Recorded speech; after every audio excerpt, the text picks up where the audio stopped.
गुलबुवा. आई काळूबाईची कृपा. साधारणपणे ही गोष्ट 25 वर्षांपूर्वीची आहे. त्यावेळेस मी अंदाजे 9वीत शिकत होतो. माझे चुलते, त्यांना आम्ही आप्पा म्हणतो, कामानिमित्त जुन्नूरला स्थायिक झाले होते. तिथे त्यांना स्वस्तात भाड्याने घर मिळाले होते. आप्पांनी घर ताब्यात घेतल्यावर त्यांनी आम्हा सर्व कुटुंबाला तिथे राहायला बोलावले. मनातून मी खूप खुश होतो.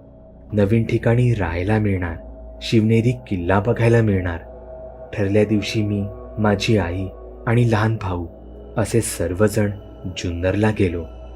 आप्पांना खूप मोठे घर स्वस्तात मिळाले होते आणि ज्या दिवशी आम्ही गेलो त्या दिवशी अमावस्या होती.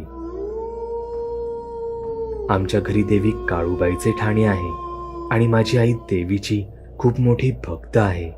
रात्री 9 वाजता जेवण करून आम्ही झोपण्याची तयारी करू लागलो आणि गप्पा मारता मारता झोप कधी लागली ते कळलेच नाही.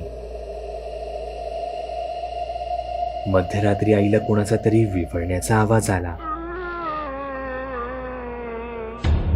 त्या क्षणी आई उठली आणि तिने इकडे तिकडे बघितले तर काहीच दिसले नाही. अचानक लाईट गेली. थोड्या वेळानंतर परत तसाच आवाज आला. आईने परत बघितले तर आईला एक पणती उडत येताना दिसली आणि ती पणती स्वयंपाकघरात जाताना दिसली. आईने स्वयंपाकघरात डोकावून पाहिले तर आतमध्ये एक बाई दोन्ही हात स्वतःच्या गळ्याला लावून जळत असलेली दिसली आणि ती आईकडे विक्षिप्त नजरेने पाहत होती.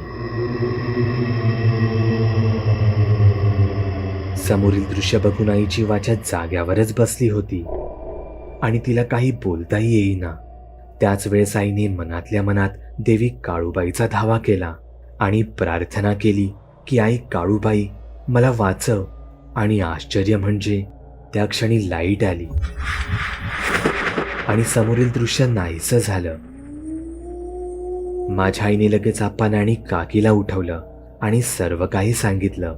ती पूर्ण रात्र आम्ही सर्वांनी जागूनच काढली. दुसऱ्या दिवशी आप्पांनी शेजारी चौकशी केली तेव्हा असे समजले की त्या घरात एका बाईने जाळून घेऊन आत्महत्या केली होती. हे ऐकल्याबरोबर स्वस्तात घर का भेटले याचे उत्तर आम्हाला मिळाले आणि सुदैवाने त्याच दिवशी दुसरे घर मिळाले. आता आप्पांनी जुन्नरमध्येच दुसरीकडे जागा खरेदी करून त्यांचे घर बांधले आहे आणि ते सुखात राहत आहेत. मी माझ्या आयुष्यात 2दा वाईट शक्तींचे अनुभव घेतले आहेत. त्यातील एक अनुभव मी जुन्नरमधला मगाशीच शेअर केला आहे आणि दुसरा अनुभव मी आत्ता तुम्हाला सांगत आहे. सांगण्यासारखे तसे काही नाही. एक छोटीशी कथा आहे. फक्त हॉस्पिटलचे नाव खरे नाही लिहिले. ही गोष्ट आहे 2002ची. माझ्या आईची तब्येत ठीक नव्हती. तिचा तोल जायचा आणि एकसारखी चक्कर यायची. आम्ही तिला डॉक्टरांकडे नेले. त्यांनी आईला तपासले आणि काही तपासण्या करायला लावल्या. तपासण्या केल्यावर डॉक्टरांनी सांगितले की रक्ताची मात्रा खूप कमी आहे आणि त्यामुळे अशक्तपणा आला आहे, म्हणून त्यांना ॲडमिट करायला लागेल. त्यानुसार आम्ही आईला ॲडमिट केले. माझा भाऊ हा माझ्यापेक्षा लहान होता आणि वडिलांनाही त्यावेळेस खूप काम होते. त्यामुळे मी आईबरोबर दवाखान्यात रात्री राहणार असे ठरले. शिवाय माझे आणि आईचे बॉन्डिंग खूप चांगले होते, अर्थात आत्ताही आहे. आणि ते हॉस्पिटल आमच्या फॅमिली डॉक्टरचे होते. आमचे तिथे नेहमी येणे जाणे असायचे, त्यामुळे मला काही टेन्शन नव्हते.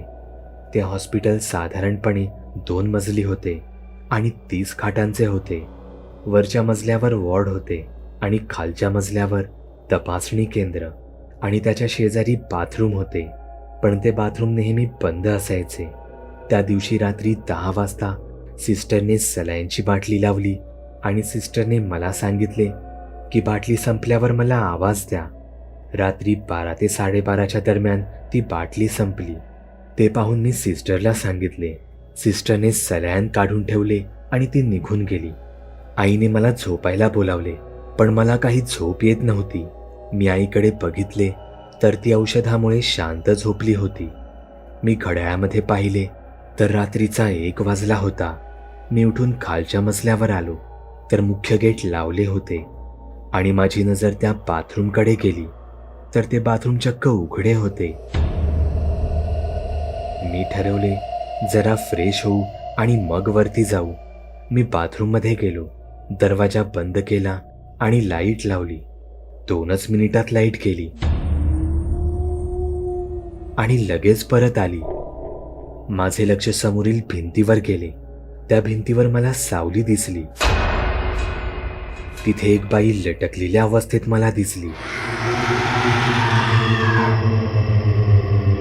ते पाहून मी अतिशय घाबरलो आणि ती सावली आता जोरजोरात हलत होती.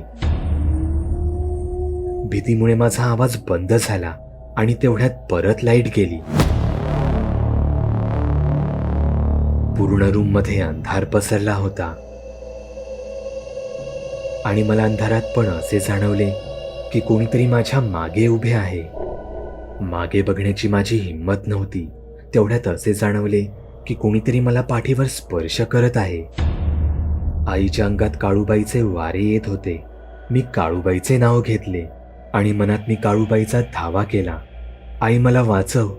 आणि आश्चर्याची गोष्ट अशी की आईचे नाव घेतल्याबरोबर लाईट आली आणि दरवाजा पण उघडला गेला. मी घामाघूम होऊन वर पळत गेलो. माझ्या आवाजाने सिस्टर पण झोपेतून उठली. तिने मला काय झाले ते विचारले. मी तिला सर्व हकीकत सांगितली, पण तिने त्यावर कोणतीही प्रतिक्रिया दिली नाही. मी रूममध्ये गेलो आणि आईला सांगितले.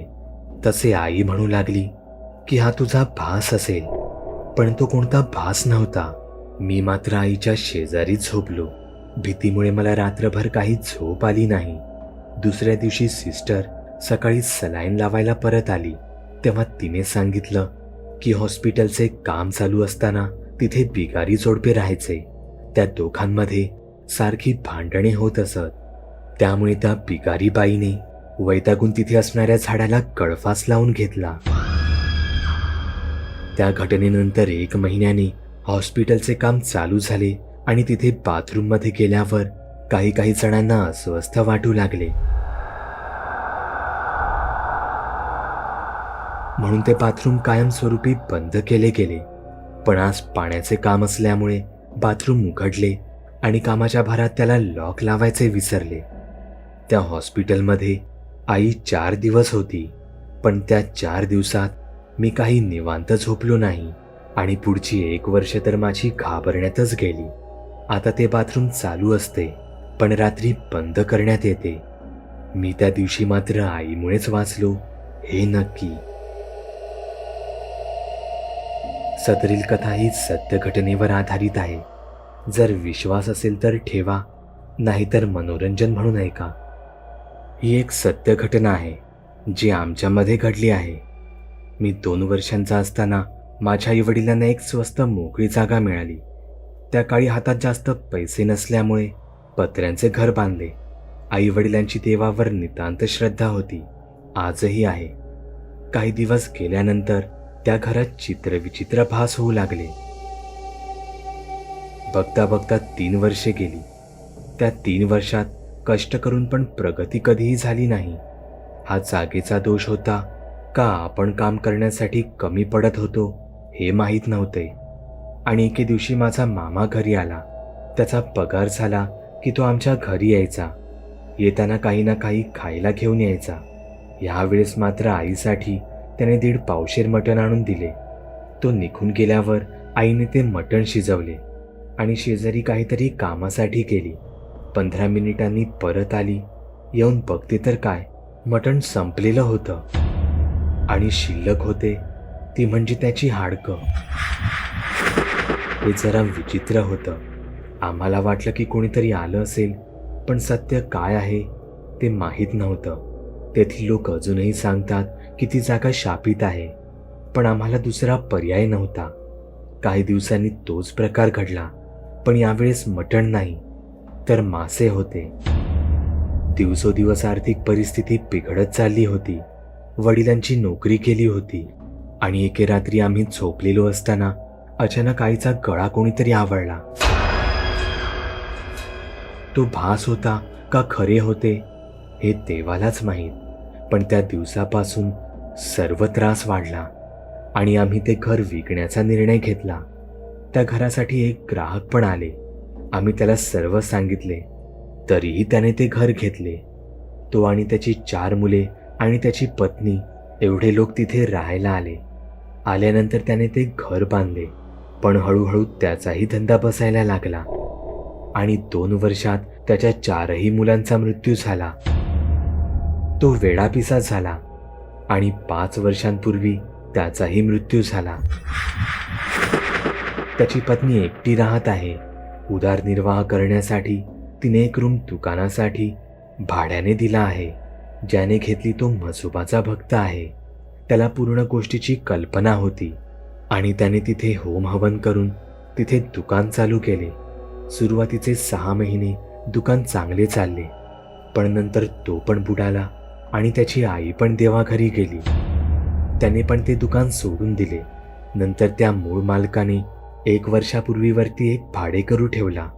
त्या भाडेकरूने 6 महिन्यात गळफास लावून घेतला आणि मला असे कळले की 4 महिन्यापूर्वी तिथे अजून एक कुटुंब राहायला आले आहे. नंतर मी परत काही वाईट ऐकले नाही. 8 दिवसापूर्वी सहज मी तेथून घरी येत होतो. मला तिथे गर्दी दिसली.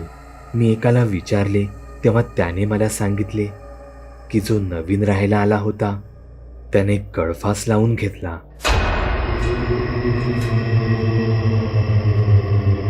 काल माझी आई ज्याला घर दिले आहे त्यांना भेटायला गेली, तेव्हा तिने सांगितले की आम्ही तुमचे ऐकले नाही. ती आता एकटीच तिथे राहते.